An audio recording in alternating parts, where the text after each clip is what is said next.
ఇదిగో Govind coffee.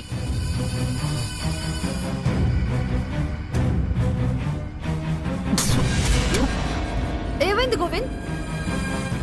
Coffee బాలేదా? చెండాలంగా దరిద్రంగా ఉంది. రోజులా లేదా? 1% కూడా లేదు. నాకు ఆ కాఫీనే కావాలి. ప్లీజ్ తీసుకురాపో. అయ్యో, నేను రోజు ఇచ్చే కాఫీ నీకు ఇచ్చాను గోవింద్. లేదు, రోజులాగా అస్సలు లేదు. ఆ రుచి లేదు, ఆ రంగు లేదు, ఆ వాసన లేదు. నాకు ఆ కాఫీనే కావాలి. అలాంటి కాఫీనే కావాలి. తీసుకురా, వెళ్ళు. నీకెవరా పిచ్చా? అది రోజులాంటి కాఫీ అని చెప్తే వినవేంటి? కాదు. అవును, ముమ్మాటికి కాదు. కాఫీ కలిపిన నాకు తెలుసు, నీకు తెలుసా? నీకేదో మెంటల్ పట్టినట్టుంది, అందుకే పిచ్చోళ్ళ వాగుతున్నావు. నన్ను పిచ్చోనంటవా? నేను పిచ్చోనా? చూడు చూడు, ఈ కాఫీ తాగి చూడు. గోవింద్, ఏమైంది? నాకింతకు ముందు ఇచ్చిన కాఫీ లాంటిదే ఇప్పుడు కావాలి. ఇవ్వలేదో నేనేం చేస్తానో నాకే తెలీదు. గోవింద్, ఏంటా మాటలు? ముందు ఇస్తావా ఇవ్వవా చెప్పు. గోవింద్, నీకేనా మెంటలా? నాకింతకు ముందు లాంటి కాఫీ ఇస్తావా ఇవ్వవా చెప్పు. వదులు, వదులు, చెప్పు. వదులు, వదులు. గోవింద్, నేను నిజంగా ఆ కాఫీ తెచ్చాను. వదులు, వదులు గోవింద్.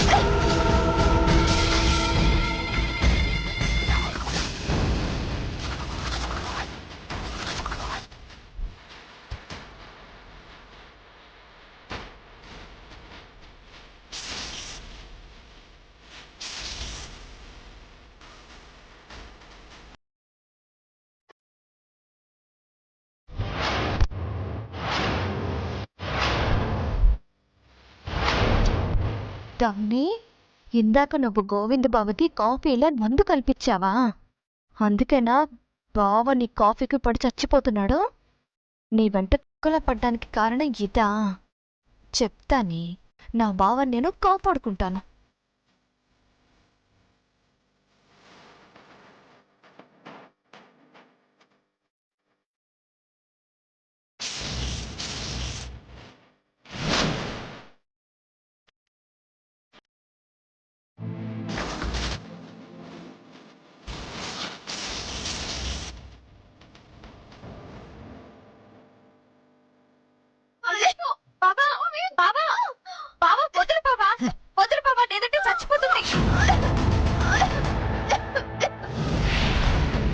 ఇప్పుడు నీకు కావాల్సింది కాఫీయే కదా?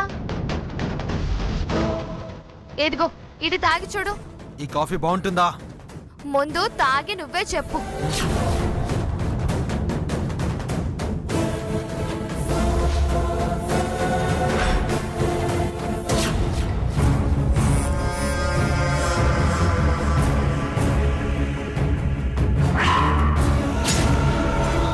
అద్భుతం, అమోఘం. కాఫీ అంటే ఇది. నా కాఫీ నచ్చలేదంటే సరే, ఇదిచ్చిన కాఫీ నచ్చిందంటే అర్థం కావట్లేదేంటి? సారీ బావా, నల్లు మందు నీకు బాగా అలవాటైపోయింది. ఆ అలవాటు ఒక్కసారిగా మారడం కుదరదు. అందుకే కొంచెం కొంచెం వేశాను. మెల్లమెల్లగా డోస్ తగ్గించి నీ అలవాటు నేను మానుస్తానుగా. Thanks Tripura, thank you very much. రేపటి నుంచి నాకు నువ్వే కాఫీ ఇవ్వాలి. అలాగే బావా.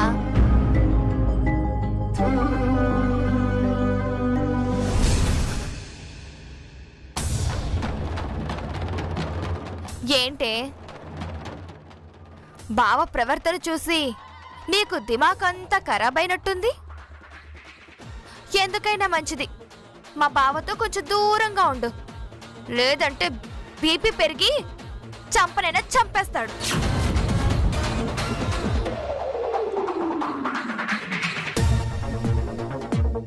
ఈ పొట్టిదేదో చేసింది, అదేంటో తెలుసుకోవాలి. తెలుసుకుని నీ అంత తేలుస్తానే.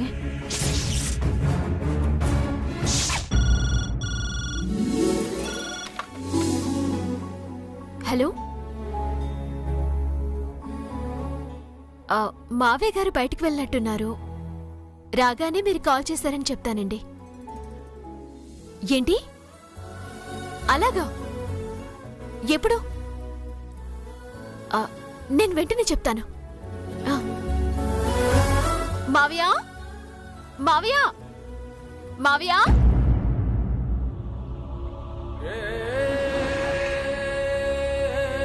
మావయ్య, మావయ్య, మావయ్య, మావయ్య, మావయ్య, మావయ్య, మావయ్య, మావయ్య, బాబా, త్రిపుర, అందరూ రండి. మావయ్య, మావయ్య, అత్తయ్య, బాబా, త్రిపుర, అందరూ రండి. ఏంటమ్మా? మావయ్య అసలు కదలట్లేదు. ఏమండి? మావయ్య, ఏమండి? ఏమండి? మావయ్య, ఏమండి? మావయ్య? మావయ్య ఏమండి? మావయ్య ఏమండి? ఏమండి? మావయ్య, నాన్నగారు మావయ్య? మావయ్య ఏమైంది పద్మావతి? ఏమో అత్తయ్య, నేను వచ్చేసరికి కదలకుండా పడిపోయి ఉన్నారు. ఏమండి? నాన్న మావయ్య ఏమండి? ఏమైందన్నా? మావయ్య ఏమండి? ఏమండి? మావయ్య, ఏమండి? మావయ్య, ఏమండి? మావయ్య ఇటు వెళ్ళిపోయారనుకో, ఆటోమేటిక్గా వీళ్ళందరినీ నా గుప్పిట్లోకి తెచ్చుకోవచ్చు. ఏమండి? ఏమైందండి? ఏమండి? ఏమండి? నాన్న మావయ్య, మావయ్య ఏమండి? ఏమైందండి? అత్తయ్య, ఒకసారి గుండె చప్పుడు చూడండి.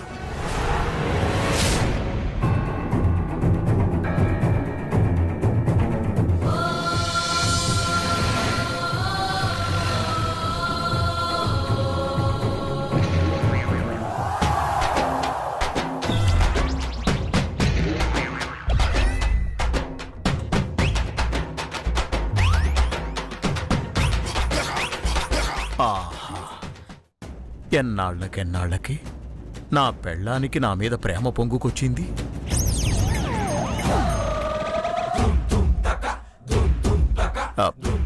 ఇంట్లో ఎవరూ లేరా? ఇలా వచ్చి వాలిపోయావు? ఛీ, వద్దని.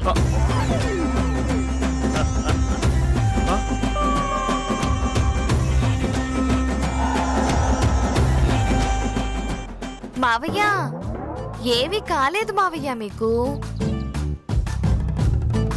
నాన్నగారు అలా పడిపోయి ఉన్నారేమిటి? నేను పడిపోవడం ఏమిట్రా? శవాసనం వేశాను అంతే. ఏడ్చినట్టుంది. మీ అవతారం చూసి ఏదో అయిందనుకొని కంగారు పడి చచ్చాం. అంటే నువ్వొచ్చి గోబ గుండెకు పెట్టి చూసింది అందుకా? అవును. మరి మీరెందుకు అనుకున్నారు మావయ్య? ఆ, ఆ, ఆ, అంటే కళ్ళు తిరిగి పడిపోయిందేమో అనుకున్నానమ్మా. లేదు, మీరు అబద్ధం చెప్తున్నారు. మీరేమనుకున్నారో నాకు తెలుసు. తెలుసా?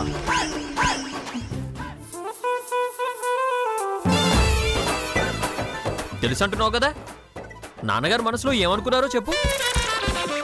ఇప్పుడు అదంత అవసరమారా? వెదవసంత కాకపోతే? అయ్యో, చెప్పనివ్వండి మావయ్య గారు. నువ్వు చెప్పపద్దు. రేపు రాబోయే మీ పెళ్లి రోజు ఎలా జరపాలి, ఎక్కడ జరపాలి, ఎవరెవరిని పిలవాలి అని ఆలోచిస్తున్నారు.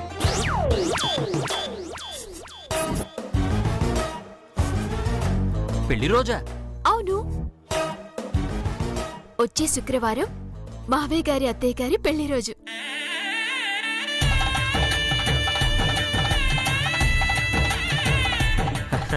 నాన్నగారు అడ్వాన్స్ హ్యాపీ మ్యారేజ్ డే నాన్నగారు. థ్యాంక్ యూ రా, థ్యాంక్ యూ. అత్తయ్య, పెళ్లి రోజు శుభాకాంక్షలు మీకు. అవును, మా అమ్మ నాన్నలు పెళ్లి రోజు అని నీకెలా తెలిసే? ఇందాక మావయ్య గారి ఫ్రెండ్ ఫోన్ చేసి చెప్పారు.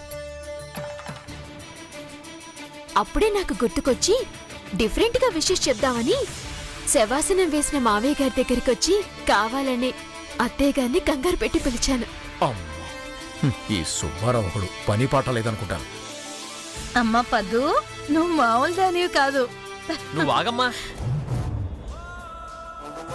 విషెస్ చెప్పడానికి ఇంట్లో వాళ్ళందరినీ కంగారు పెట్టాలా? నీ ప్లానింగ్ చెత్తలా ఉంది. నువ్వు ఆగరా. నాకు మాత్రం చాలా బాగుంది. రొటీన్గా వచ్చి శుభాకాంక్షలు చెప్పకుండా ఇంట్లో అందరినీ అలర్ట్ చేసి, ముఖ్యంగా మీ అమ్మని నా గుండె చప్పుడు విని విషయం చెప్పేలా చేసింది చూడు, అదిరా నాకు చాలా కొత్తగా ఉంది. థ్యాంక్ యూ అమ్మా.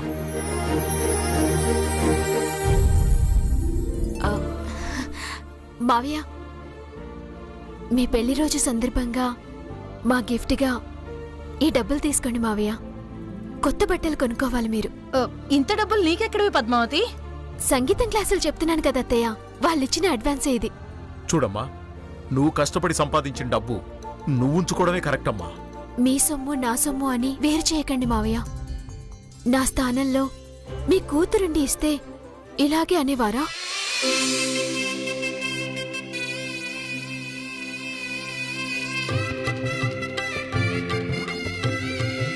అవును తల్లి, పేరుకు కోడలవైనా ప్రేమకు నువ్వు కూతురువి.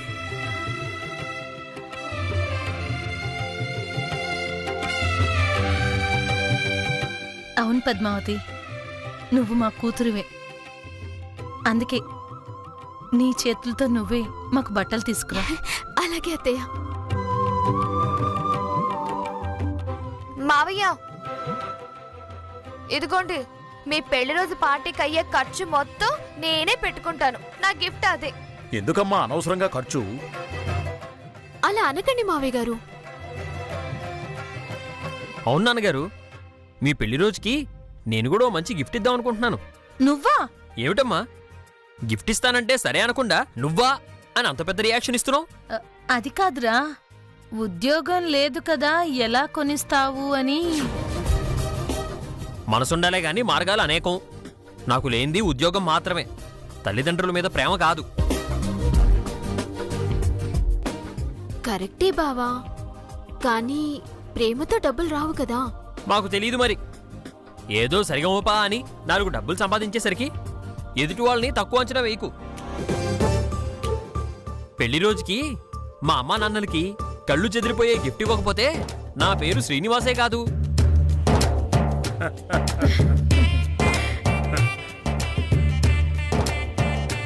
పిచ్చి వెదవా, ఆవేశం తప్ప ఆలోచన లేదు. అంతా మీ పోలికే కదా.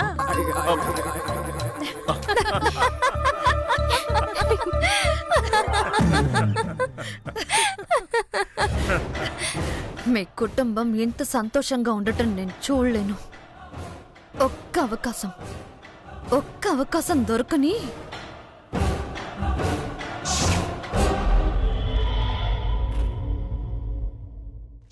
ఉద్యోగం లేదు కదా, ఎలా కొనిస్తావు అని. కానీ ప్రేమతో డబ్బులు రావు కదా.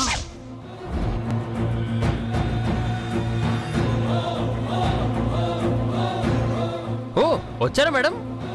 రండి రండి రండి రండి. వచ్చారా? కూర్చోండి మేడం, కూర్చోండి. ఏదో మీరు వస్తారని తెలియక కాలు మీద కాలేసుకుని కూర్చున్నాను. తప్పైతే క్షమించండి. అదేంటి బావ కొత్తగా మాట్లాడుతున్నావు? పాతగా మాట్లాడడానికి మీరేమన్నా పాత పద్దునా? కాదుగా. ఇప్పుడు మీరు పద్దు ద గ్రేట్ సంగీతం టీచరు, నెలకి వేలల్లో ఫీజులు. నేనంటే పని పాట లేని ఓ సోంబేరి మొగుణ్ణి. అలాంటి వాళ్ళకి పెళ్ళాం ముందు కాలు మీద కాలేసుకుని కూర్చునే అర్హత లేదు. నీ మనసులో ఏదో ఉంది బావా, అది చెప్పలేక నన్ను బాధ పెట్టాలని నిన్ను నువ్వు తక్కువ చేసుకుని మాట్లాడుతున్నావు. తక్కువ చేసుకుంది నేను కాదే, నువ్వు. నువ్వు నన్ను అందరి ముందు తక్కువ చేసి మాట్లాడుతున్నావు. నేనా? నాకు తెలిసి నేనెవ్వరి ముందు నిన్ను తక్కువ చేసి మాట్లాడను బావా. మాట్లాడావు, నేను ఈ చెవులతో విన్నాను. లేదు బావా. లేదా లేదా ప్రేమ ఉంటే డబ్బులు రావు కదా అన్నది ఎవరే? నువ్వు కాదా? నువ్వు కాదా? అది నిజమే కదా బావా. ఎవరైనా కష్టపడితే డబ్బులొస్తాయి కానీ ప్రేమకెలా వస్తాయి? ఇదే ఈ అహంకారంతోనే నన్ను అవమానిస్తున్నావు, బాధ పెడుతున్నావు. ఒక్కోసారి నీ మాటలు వింటుంటే దేవుడా, ఇలాంటి అహంకారిని పొగరుబోతుని నాకు పెళ్ళంగా ఎందుకిచ్చావు స్వామి అని అరవాలనిపిస్తుంది. కానీ ఏం చేయను, నా కర్మ కొద్దీ నువ్వు నాకు తగిలేవు. స్తోమతకు మించి హామీలిచ్చి అవి నెరవేర్చలేకపోతే అత్తయ్య మావయ్య ముందు నువ్వెక్కడ చిన్నబుచ్చుకుంటావో అని మన స్తోమతని గుర్తు చేశానే తప్ప వాళ్ల ముందు నిన్ను అవమానించాలని కాదు బావా. నేనిప్పుడు సంపాదిస్తుంది కూడా నీ మీద ఆధిపత్యం కోసమో ఆస్తులు కూడబెట్టుకోవడం కోసమో కాదు బావా. శ్రీనివాసు, పద్మావతి ఒకరి మీద ఆధారపడి బతుకుతున్నారు అన్న మాట రాకుండా ఉండటం కోసం. ఇది ఆత్మాభిమానమే తప్ప అహంకారం కాదు బావా. నువ్విచ్చిన మాట తప్పకూడదు అన్న జాగ్రత్త తప్ప పొగరు కాదు. చాలే, చెయ్యాల్సినవన్నీ చేయడం, అనాల్సినవన్నీ అనడం, ఇలా మాటలతో కవర్ చేయడం ఇదంతా అలవాటేగా. నేనెందుకలా మాట్లాడానో నా మనసుకి తెలుసు. ఒక్కడి చెప్పు బావా, ఉద్యోగం లేకుండా డబ్బులు రాకుండా మీ అమ్మా నాన్నకి గిఫ్ట్ కొనగలవా? ఎస్, కొనగలను. అప్పు చేస్తావా? పైసా కూడా చేయనే. డబ్బు లేకుండా అప్పు చేయకుండా ఎలా గిఫ్ట్ కొంటావు బావా? అమ్మేస్తా. అమ్మేస్తావా? ఏమమ్మేస్తావు? తాళిని.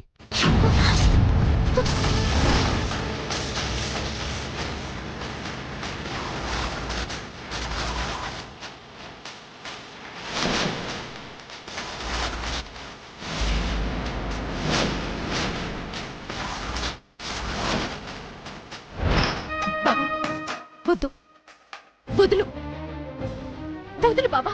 తీసివ్వవే, తీసివ్వు. బాబా, బాబా, తీసివ్వు. వదులు. ఇవ్వమన్నా. బాబా, వదులు. ఇవ్వు, మర్యాదగా ఇవ్వు. బాబా, నేను కట్టిన తాళే కదే.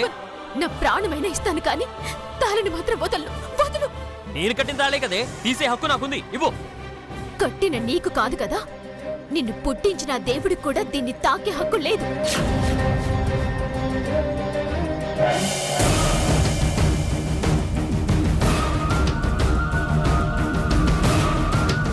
శభాష్. నాకు తెలిసే, నాకు విలువుందా, నేను కట్టిన మంగళసూత్రానికి విలువుందా అని చిన్న టెస్ట్ చేద్దామని పట్టుకున్నాను. నాకన్నా ఆ బంగారు సూత్రానికే ఎక్కువ విలువిస్తావని నాకు తెలుసు. నీ సూత్రాలేవి నాకు అవసరం లేదే. అమ్మడానికి నా ఆస్తి నాకుంది.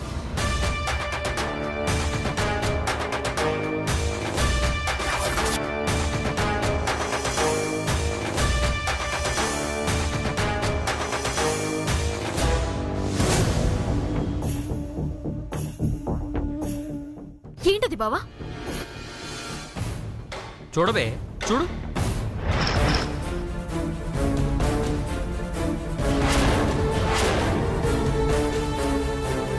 ఇవి అత్తే చిన్నప్పుడు నీకు చేయించినవి కదా?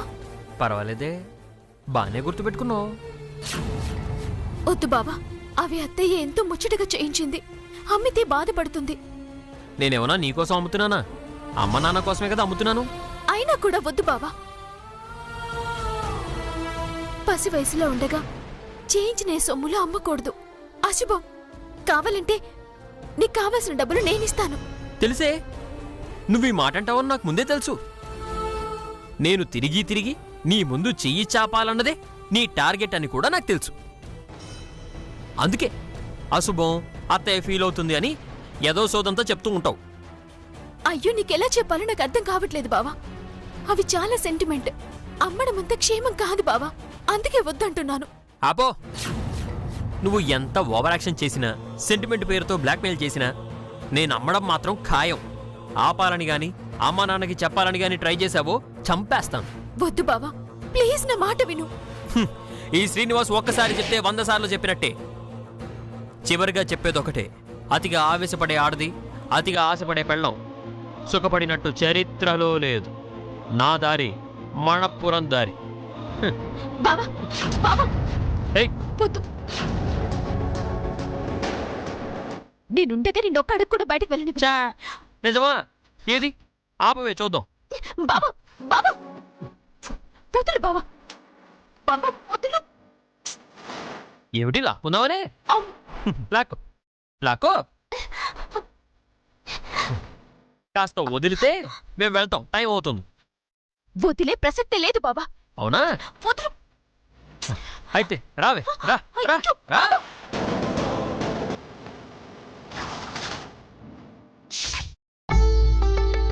రండి రండి, కూర్చోండి.